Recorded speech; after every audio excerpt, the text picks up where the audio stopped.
안녕하세요. 한재훈입니다. 한국전통서당문화진흥회에서 진행하는 논어 강의 계시제 16, 12장 보시겠습니다. 재경공이 유마 천사호대 말 사지일에 민 무덕이 칭언이요 백이숙제는 아우 수양지하 호대 민 도우금 칭지하나니라 기사지 위여 인저 이랬습니다. 재경공이 유마 천사호대 재경공이 말 천사할 때 요 사자는 말 4마리 말이 4마리 말 4마리가 한 세트인데 이것이 이 수레 즉 전쟁에 나가는 수레를 끄는 말입니다. 그러니까 수레를 끊을 때 말 4마리가 이제 2마리씩 교대로 해서 이제 끌게 되는데 그러니까 이것이 수레 즉 1승을 의미하게 되고 천사니까 말 4,000마리 말로 치면 4,000마리지만 실제로는 수레 천승을 말하는 거죠. 천승을 말하고 천승 할 때 요 1승이 전쟁에 나가서 수행을 하려고 그러면 대략 800가구의 세금이 필요하다고 합니다. 그러니까 천승이 있다는 얘기는 800가구 곱하기 1000을 해야만 하는 것이겠죠. 1000을. 그러니까 800가구 곱하기 1000 그러면 그것이 이렇게 되니까 80만 가구가 되는 거 아니겠어요? 그러니까 엄청나게 이제 많은 이제 그런 그 영토를 크기를 말하는 것입니다. 그러니까 이제 엄청난 거대한 나라를 소유하였으나 이런 말이에요. 그리고 엄청난 군사력을 가지고 있었지만 그러니까 이제 재경공이 당대에 아주 강력한 이제 제후였었습니다. 공자 당시에. 그렇지만 사지일에 민 무덕이 칭언이요. 죽는 날, 그가 죽었을 때 민무덕이 칭언이요. 그 재경공에 대해서 백성들이 덕이 칭언하는 사람이 없었다는 거예요. 그 사람이 덕스럽다고 하면서 그 재경공에 대해서 뭐라고 이야기를 하는 사람이 없었다 이겁니다. 그러니까 살아생전에는 저렇게 엄청난 부와 권력과 군사력을 가지고 있었지만 그렇지만 그가 죽었을 때 아무도 그 사람이 훌륭한 덕을 가졌었노라고 이야기하는 백성들이 없었다. 그런 겁니다. 반면에 백이숙제는 아우 수양지 하오대 백이와 숙제는 임금의 자리를 서로 제후의 자리를 서로 놓고 사양을 했던 형제였고 나중에 은나라 말기에 무왕이 은나라를 치려고 할 적에 그럴 적에 백이숙제가 이제 달려가서 무왕에게 신하가 임금을 치는 법은 없다. 그것은 폭력으로 폭력을 대체하는 것이다. 이렇게 얘기를 하면서 중지할 것을 요청을 했으나 결국 무왕이 은나라를 쳤고 그래서 이제 주나라가 들어서게 되자 백이와 숙제가 수양산으로 숨어 들어가서 주나라 곡식을 먹지 않겠다고 수양산으로 들어가서 거기서 고사리를 캐서 먹고 지내다가 결국 굶어 죽었다. 이것이 수양의 아래에서 굶었다. 이런 얘기죠. 아사를 했습니다. 수양산 아래에서. 그랬는데도 그러니까 살아생전에 백이숙제는 먹을 것이 없어서 굶어 죽을 만큼 아무것도 가진 것이 없는 사람들이었는데 이런 말이죠. 이게. 그런데 민도우금 백성들은 지금에 이르기까지 그들을 칭한다. 계속 지금도 백이숙제라고 이야기들을 한다는 거예요. 자, 그러면 살아있을 당시에 이렇게 엄청난 부와 권력을 가졌던 재경공 그러나 죽는 날 뭐 죽고 오래 지난 것도 아니고 그냥 죽었던 그 시점에도 아무도 그 사람의 덕에 대해서 칭한 사람이 없었다. 이런 케이스와 먹을 것이 없어서 산속에서 굶어 죽었던 백이숙제는 지금까지도 사람들이 백이숙제의 이름을 이야기를 하는 케이스가 있다. 어떤 삶이 더 값진 삶이고 어떤 삶이 더 바람직하고 의미 있고 가치 있는 삶이냐 하는 것입니다. 기사지위헌적, 그것은 이것을 말하는 것일진저 그랬어요. 이것이 뭐냐, 이것이 뭘 받아야 될 거 아니겠어요. 그래서 여기 보시면 안현제 12편 10장 2절에 나와 있었던 성불이부요 역지이니라. 진실로 그렇게 함으로써 부자가 되지도 못하고 또한 단지 그렇게 함으로써 이상하게만 되었다 라고 하는 이 구절이 여기에 들어와야 한다고 보았던 겁니다. 그래서 그때 요 12편에서 10장 얘기를 할 적에 이것이 잘못 들어온 것이다. 시경의 이 구절이 여기에 들어와야 되고 요 시경의 구절을 이야기한 다음에 요런 이야기를 한 다음에 그것은 이것을 두고 하는 말이다. 즉 시경의 구절은 바로 요 재경공과 백이수양의 이런 관계 이런 것을 두고 하는 말이다. 이렇게 봤어야 된다.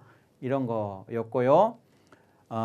그때도 이제 12편에서도 말씀을 드렸지만 그것이 그 잘못된 구절이 아니고 그건 그것대로 이해를 하면 되고 이건 이것대로 이해를 하면 된다라고 보는 학자들도 있는데 이걸 이것대로 보면 된다라고 하는 것은 뭐냐면 요 12장하고 앞에 있는 11장을 연결해서 보는 그런 견해입니다. 그러니까 11장에서 했던 그 이야기, 그 11장에서 했던 것이 이제 뭐냐면 그 은거하면서 뜻을 구하고 그다음에 의를 행함으로써 그 도를 달한다라고 하는 그런 사람을 내가 보지 못했다라고 했던 그 공자의 이야기, 그런 유형의 사람이 바로 그런 이야기가 바로 여기에 해당한다 이렇게 보는 경우도 있고 그렇습니다. 그것은 이제 학자들마다 견해가 다르니까 그런 두 가지 견해가 있다는 것을 이해하시면 되겠습니다.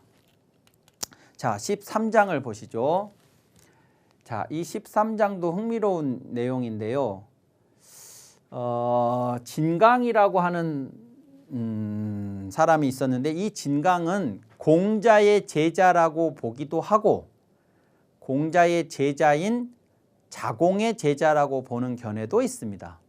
어쨌든 공자의 직접 제자든 아니면 제자의 제자든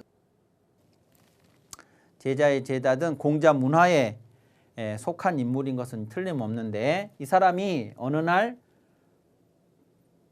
공자의 아들 백어에게 물었습니다. 진강이 문어 백어왈 자역유 이문호와 그랬죠. 그대 역시 다른 들음이 있는가 이랬습니다. 그러니까 그대는 그대의 아버지에게서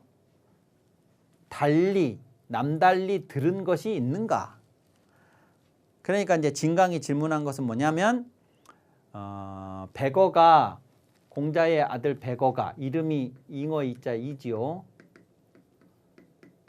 잉어이자인데 이 백어가 공자의 아들로서 다른 제자들하고 함께 섞여서 공부를 했습니다. 그러니까 진강이 어느 날 물어보는 거예요. 당신이 우리들하고 같이 공부를 하기는 하지만 그래도 공자님이 스승님이 아버지니까 아들인 당신한테 뭔가 우리들한테는 해주지 않은 이야기를 뭘 해준 게 있냐? 너 그런 거 들은 거 있냐? 이렇게 물은 거죠. 그러니까 대왈 미야로라. 대답하기를 아직은 없었다. 그랬습니다. 아직 없었다. 아직 물론 앞으로는 어떨지 모르겠지만 아직까지는 아버지가 나한테 다른 제자들한테 해주지 않은 특별한 이야기를 따로 해주신 것은 없었다. 근데 뭐 꼭 하나 얘기를 해보라 그러면 이런 건 있었다 하면서 얘기했습니다. 상 독립이여신을 일찍이 홀로 서 계시거늘 공자님이 즉 내가 이건 지금 백어가 얘기하는 겁니다. 내가 추이 과정이라니 빠른 걸음으로 아버지가 서 계시는 뜰을 지나가고 있었어요. 아버지가 저기 홀로 서 계시는데 내가 여기 아래를 빠른 걸음으로 이렇게 지나가려고 탁 가고 있는데 그때 아버지가 나를 불러 세우시더니 이렇게 말씀하셨다는 거예요. 이건 공자의 말입니다. 학시호와 시를 배웠느냐 이랬습니다. 이때 시는 그냥 뭐 시인들이 지은 그런 시라기보다 시경입니다. 시경을 배웠느냐 이런 거죠. 그러니까 백어가 아버지에게 이렇게 대답했어요. 미야로이다. 아직입니다. 그랬어요. 아직 배우지 못했습니다. 라고 하니까 여기서부터는 다시 또 공자의 말입니다. 불학시면 시경을 배우지 않으면 무이언이라 뭐 어떤 것을 가지고 말을 할 수가 없다. 그러니까 시경을 배워야 그걸 가지고 말을 하는데 시경을 배우지 않으면 가지고 이야기할 뭐가 없다 이런 얘기죠. 그러니까 사람이 말을 할 수가 없다 이겁니다. 시경을 통해서 사람들의 다양한 감정, 다양한 생각, 다양한 상황, 그리고 또 그 시경에 등장하는 주인공들의 다양한 그 관계에서의 역할, 뭐 이런 것들을 시경에서 배울 수가 있어요. 뿐만 아니라 이제 논어에서도 그런 얘기가 나왔었죠. 조수초목의 이름을 많이 알게 된다. 이제 그런 얘기도 있었습니다. 그래서 시경을 배우면 이제 다양한 방면에서 이제 지식이 확장이 되고 그런 것을 통해서 이제 표현을 또 어떻게 할 것인지에 대한 그런 것들도 배울 수 있게 되고 뭐 그런 이제 장점이 있는 것이 시경이라서 시경을 배우지 않으면 말을 할 수가 없다. 이렇게 이제 말씀을 해 주셔서 이 퇴이학시오라 내가 물러나와 시경을 배웠다. 그런 일이 한 번 있었고 또 타일에 그러고 있다가 얼마 뒤 다른 날 또 혼자서 계시거늘 독립이여신을 이 추이 과정이라니 내가 빠른 걸음으로 뜰을 지나가고 있었는데 그때 아버지께서 불러 세우셔서 또 말씀하시기를 예를 배웠느냐 예에 관한 경전을 배웠냐 이거죠. 그러자 내가 대왈 미야로이다 아직입니다. 아직 배우지 못했습니다 하니까 공자가 말씀하시기를 불학내면 무이립이라 예를 배우지 않으면 어떻게 설 수가 없다. 예를 배워야 그 예를 가지고 사람이 한 인격체로서 이렇게 사회에 자기 자신의 자리에 이렇게 이제 서서 그래서 자기 역할을 하고 그렇게 할 수가 있는 것인데 예를 배우지 않으면 그럴 수가 없다라고 하시기에 이 태위학시호니 내가 물러나와서 예를 배웠으니 문사이자로라 이 두 가지를 배웠도다. 그러니까 뭐 이것은 제자들한테도 사실은 뭐 하셨던 얘기의 반복인데 나하고 딱 단둘이 있을 때 해주신 얘기라고는 요 두 가지다. 그리고 내가 그 아버지의 그 가르침에 따라서 시경을 배웠고 예에 관해서 배웠고 그렇게 했을 뿐 그런 거 그 이외에 다른 제자들한테 해주지 않은 다른 이야기를 나에게 해주신 적은 없었다. 이렇게 이야기를 했습니다. 그러자 진강이 퇴이희왈 진강이 이제 백어하고의 그 대화가 끝나고 물러나와서 희왈 문일득삼혼이 문시 문예하고 우문 군자지원 기자야 호라 그랬습니다. 진강이 물러나와서 백어와의 대화가 끝나고 물러나와서 기뻐하며 말했습니다. 몹시 기뻐하면서 이렇게 얘기했어요. 문일득삼혼이 하나를 물어서 세 가지를 얻었다. 나는 질문을 하나를 해가지고 세 가지 이야기를 얻었다. 그것이 뭐냐? 그 세 가지가 질문 하나는 뭐냐면 아버지에게서 제자들에게는 해주지 않은 다른 이야기를 들은 것이 있느냐라는 그 질문을 하나를 한 거고 그 하나에 대해서 백어가 이제 대답을 했는데 그 백어의 대답을 통해서 세 가지를 얻었다는 것이죠. 그 세 가지가 뭐냐 그러면 첫 번째 시에 대해서 들었고 두 번째 예에 대해서 들었고 세 번째 군자지 원 기자에 대해서 들었다 이런 거예요. 그러니까 시경이라고 하는 것을 왜 배워야 하는지에 대해서 들었고, 첫 번째. 두 번째는 왜 우리가 예를 배워야 하는지에 대해서도 들었고, 세 번째는 군자지 원기자.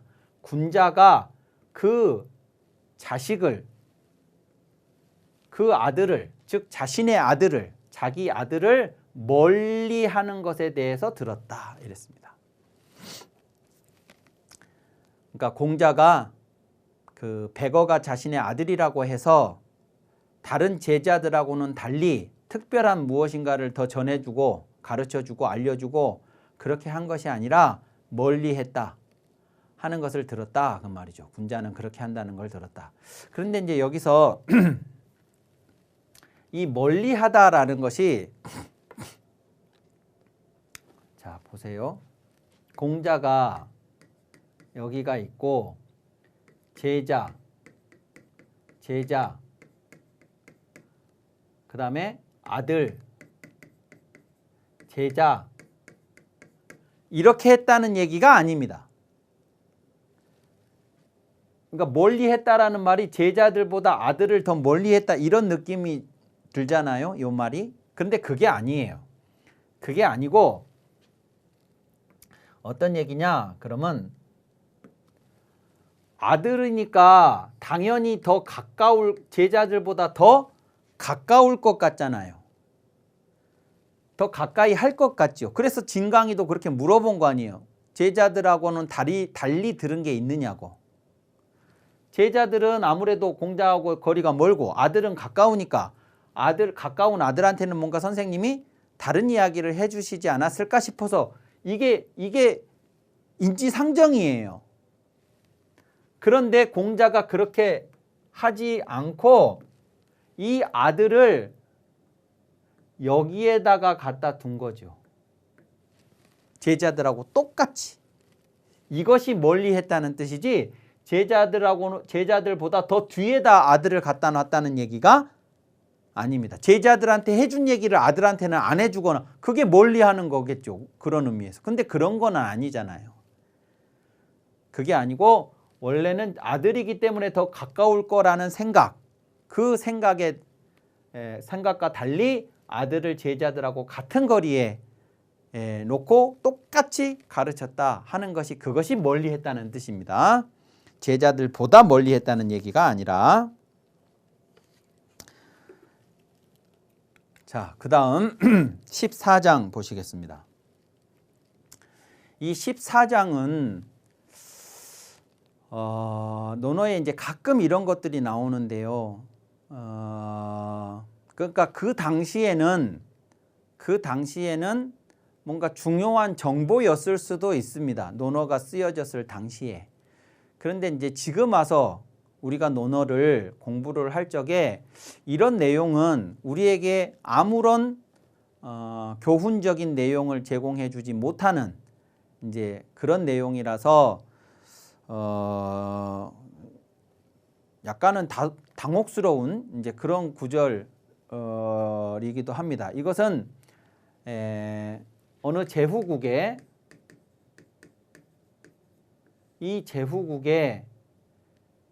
제후가 있고 그 처가 있을 거 아닙니까? 이 제후국에. 그러면 이 처를 어떻게 부를 것이냐 하는 그 호칭에 대한 이야기예요. 그러니까 남편인 제후가 이 처를, 자기의 아내를 뭐라고 부를 것인지, 아내는 자기가 자기 자신을 다른 사람들한테 뭐라고 얘기를 할 것인지, 자기 남편한테를 포함해서, 그 다음에 신하들 또는 백성들, 자기 나라의 신하나 백성들은 이 임금의 부인을 뭐라고 부를 것인지, 그 다음에 다른 나라에서는 이 제후의 부인을 뭐라고 부를 것인지 등등, 이 아내에 대한, 이 제후의 처에 대한 호칭을 어떻게 할 것인지에 대한 이야기예요. 요게.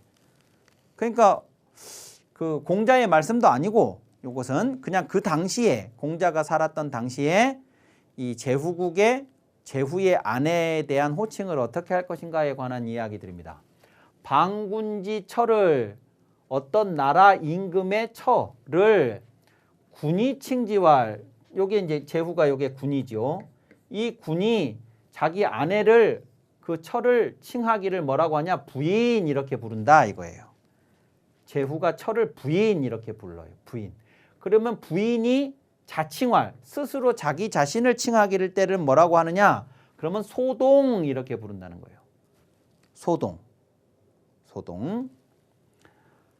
그 다음에 방인이 칭지왈, 그러면 요 제후국 이 나라 안에 있는 신하들이나 백성들이 요 자기 나라의 임금의 부인을 뭐라고 하느냐? 그러면 군부인 이렇게 부른다는 거죠. 임금의 부인이니까 군부인이라고 칭하고, 칭저 이방왈, 이 나라에서 이 제후국에서 다른 나라, 이방, 다른 나라에다가